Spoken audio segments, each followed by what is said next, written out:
The great man was found dead in my office in Providence, Rhode Island.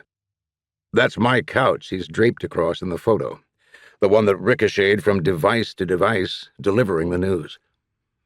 In case you have not seen the image, I will describe it. My lawyer has advised me to begin with the photo. I took it 3 days ago under the direction of a security guard who goes by the nickname Muscle.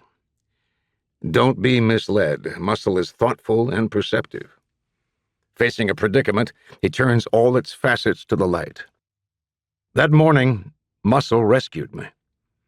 Standing before the corpse, I had been overwhelmed. But why?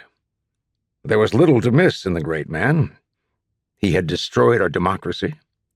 He was responsible for deaths beyond counting. On a minor note, he had threatened my family.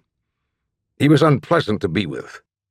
In his presence, I had tried to maintain a psychotherapeutic posture, withholding judgment, remaining curious and open, looking out on the world as he did. The effort had pushed me to my limits.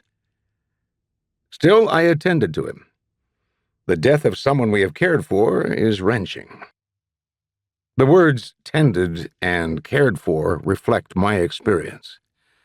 The great man rejected the label patient. He warned me never to claim or imagine that I was his doctor. He said, "You will serve me as a consultant." He abused those who served him.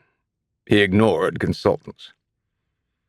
All the same, I had sat with him and acted as I do with patients, trying to construct a space in which new accounts of the self might emerge. Seeing him sprawled before me, it was hard not to conclude that I had failed. Worse, I feared that I had sent him to his death. The great man had been a villain, but a lively one. The contrast between the great man in motion and the great man struck down was stark. I found myself unsteady on my feet. Before my knees could buckle, I lowered myself into my chair, the one I used when I saw patients. Immediately, it was as if I were in session, as if I were required to make sense of the response that the figure on the couch evoked in me. I found that I resented him for an idiosyncratic reason. My wife, Miriam, died in the time of the plague.